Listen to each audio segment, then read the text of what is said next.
দেখাও, উঠে দেখাও, দাঁড়িয়ে দেখাও। ও বন্ধুরা, এক বাটি ভালো। রিয়া কি করেছো? জামাই ষষ্ঠীর খাবার দাবার। দেখো দেখো দেখো, শ্বশুর বাড়িতে রয়েছি, মানে এলাহি আয়োজন, কি ব্যাপার। তুমি বলেছো যে আমি কিন্তু মাটন খাবো, মাটন আমাকে বেশি করে দেবে, আর কিন্তু অন্য কোনো আইটেম করবে না।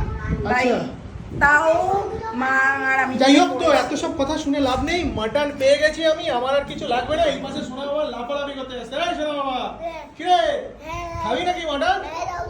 চলাই চলাই চলাই চলাই। কি করবি কি করবি তুই কি করবি? এটা আগে খাবো, তারপর মাটন খাবো। হ্যাঁ, এটা আগে খাবো, তারপরে মাটন খাবি। দেখো সোনা বাবা রিয়াও কিন্তু একেবারে জমিয়ে বুড়ি বস ছাড়বে একসঙ্গে বসে। তো মোটামুটি পাঞ্জাবি টাঞ্জাবি পরে মাঞ্জা টাঞ্জা দিয়ে চলে এসেছি শ্বশুর